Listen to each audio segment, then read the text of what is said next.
Penn took a deep breath, the air thick with the scent of spiced rum and fried food, and walked a few feet back to her companion, concern evident in her expression. The atmosphere was charged with the remnants of tension, and she could feel the weight of the moment hanging in the air. "You good?"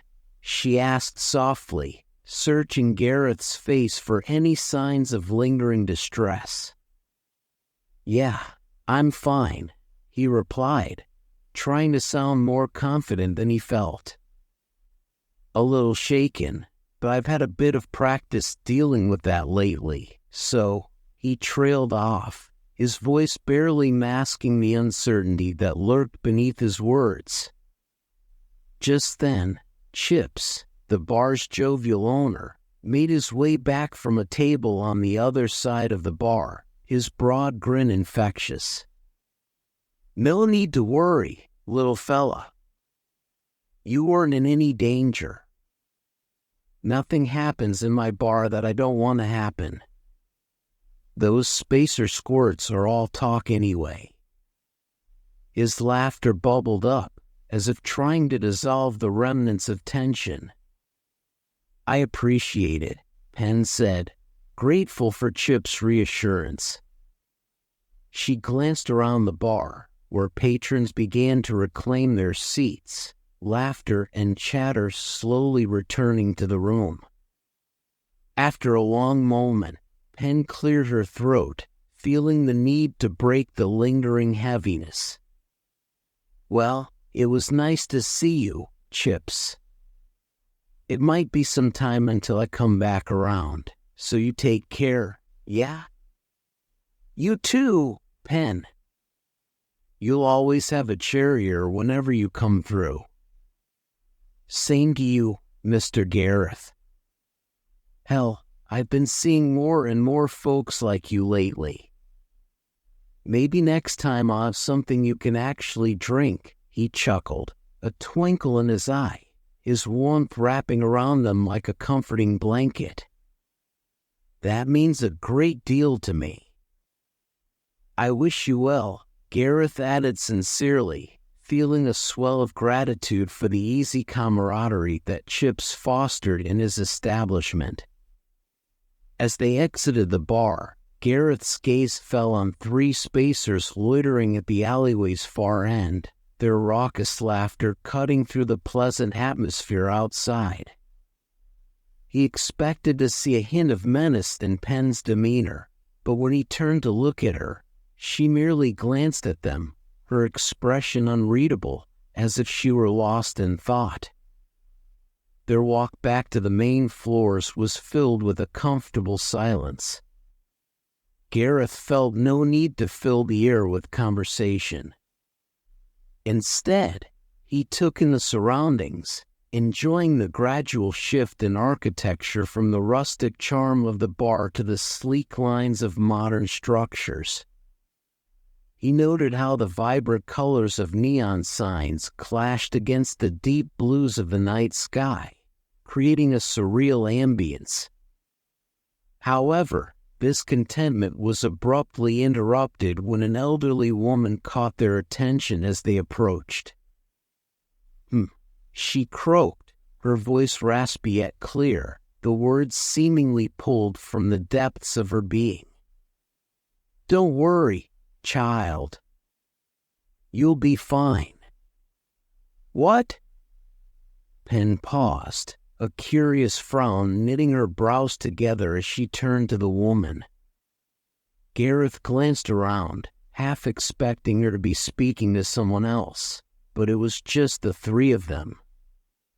"Were you speaking to us, ma'am?" he asked politely, his tone cautious but friendly. "I suppose," the woman replied, her gaze unfocused but somehow piercing, as if she could see right through them. Penn laughed, a sound tinged with disbelief. "He's not a kid, he's a Waylan. You know, an alien species."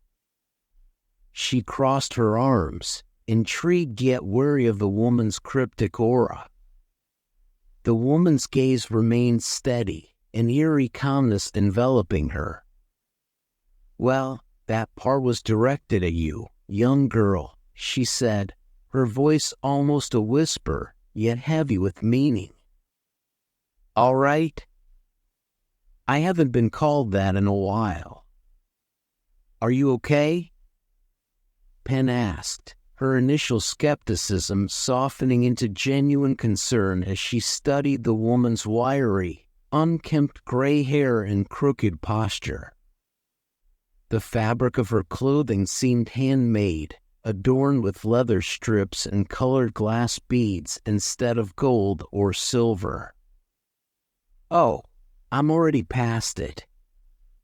Lost what I lost, saw what I saw," she replied with a bittersweet smile that held secrets of a life lived. Penn's concern deepened when she realized the woman was blind. The woman brushed aside her hair, revealing her cloudy, glass-like eyes that never seemed to focus on anything. "I'm sorry you've lost your sight, ma'am," Gareth said gently, a twinge of sympathy in his voice. "I appreciate the sentiment, little rescuer," she said, waving a bony hand as if dismissing the weight of her condition. "But I see just fine. These," she gestured to her eyes, "serve their purpose.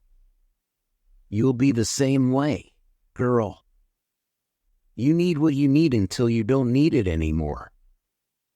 Losing what you need for what it's needed for, and then there's no need for it. So, it's all right. You'll be fine." Penn scoffed, unsure of what to make of the woman's cryptic words. "Is that supposed to be reassuring?" "Because I'm not feeling it." "All right," Gareth said, trying to ease the tension.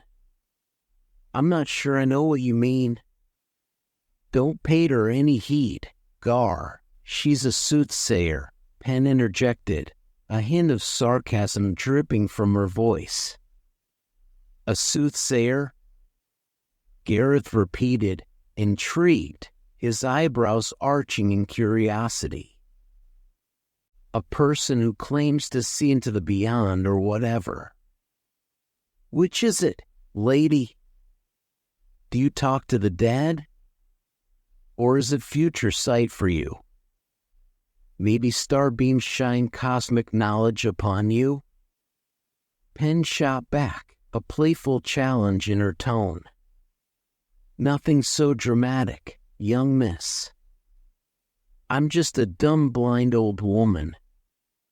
"That's for sure," she laughed heartily, a sound filled with the echoes of her many years. "Well, at least you can admit it," Penn shot back, folding her arms defiantly, her initial discomfort morphing into reluctant amusement. "What?" Gareth looked from Penn to the woman, bewildered. "She makes her living by pretending to have some mystic power or whatever," Penn explained, her skepticism returning in full force. "She tells people what they want to hear, and they buy it because they want to hear it. A dead relative wishes them well from the other side, or there are good things coming in their future. That kind of thing. Is that true, miss?" Gareth asked, genuinely curious, leaning slightly closer. "Oh yes," the woman confirmed, a knowing smile creeping onto her face. "Plenty of people want to hear something specific, and plenty of others are willing to say it. Many know things, many do not." Her gaze landed squarely on Penn as she finished, an unspoken challenge lingering in the air. "Really? We're still trying to sell the bit?" "I don't have any money for you," Penn said dismissively, waving her hand as if to brush the whole encounter aside.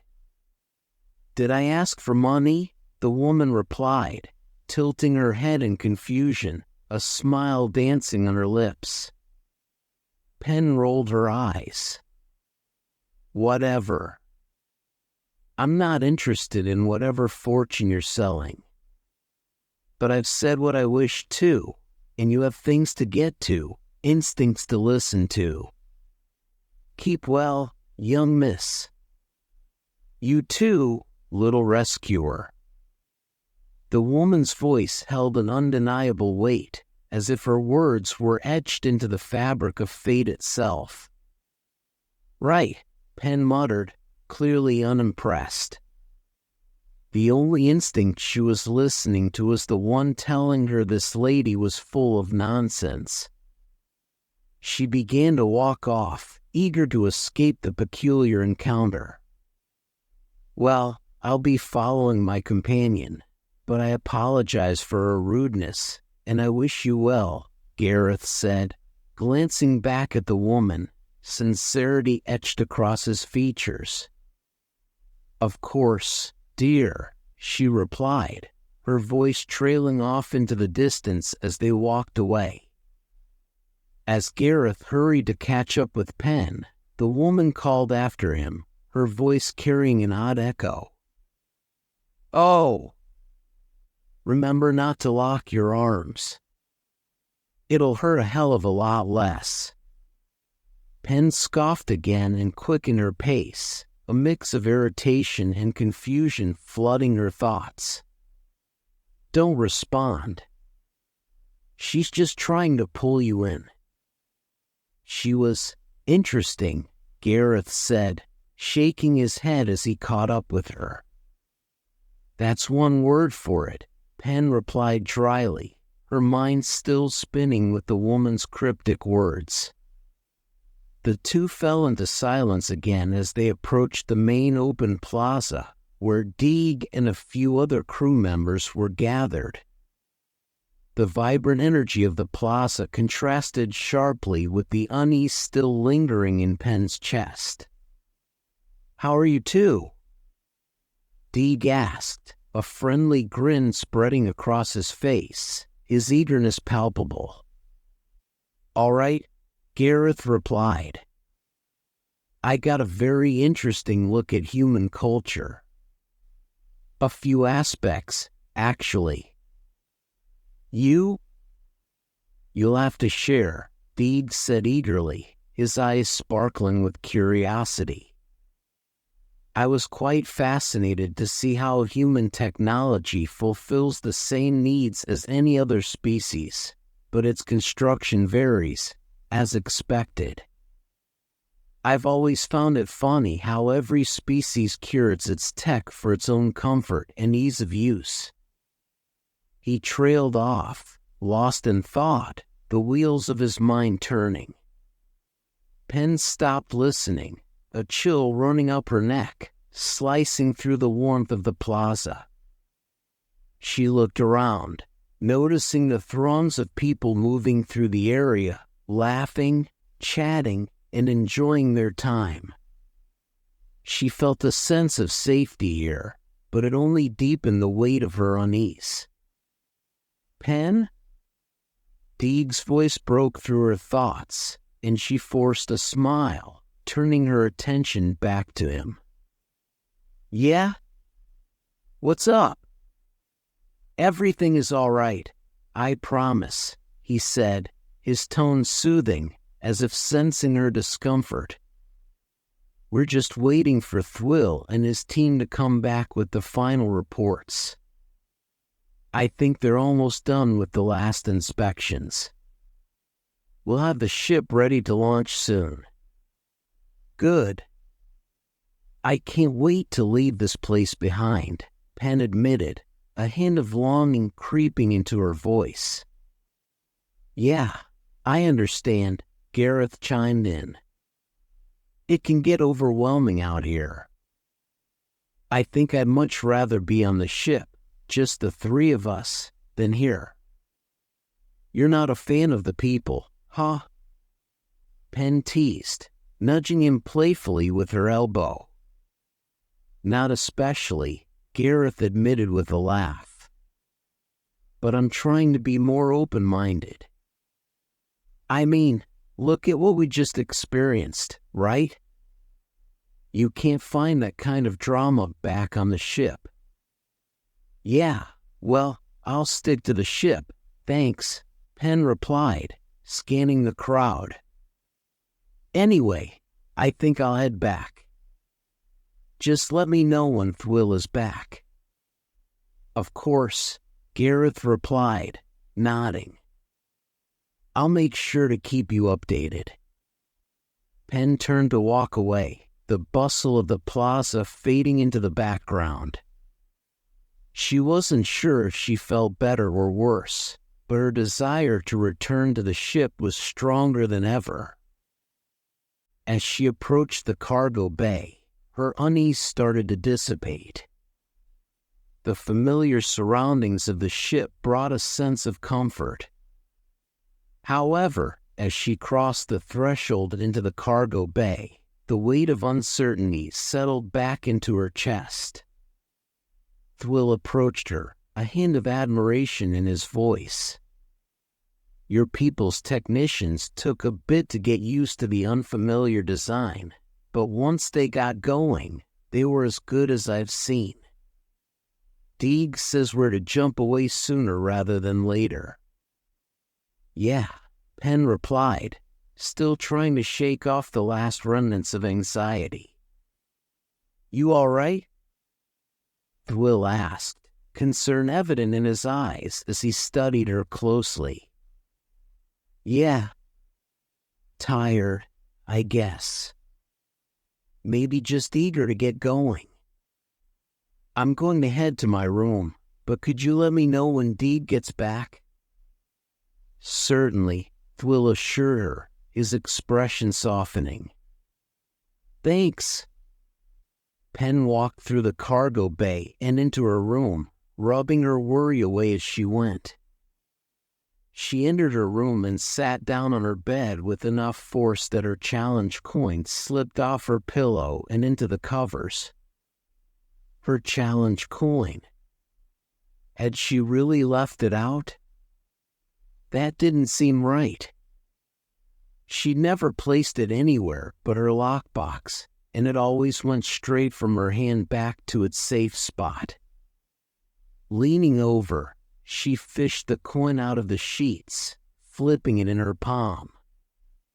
The swoosh of her door pulled her attention, and she saw Gareth standing in the doorway.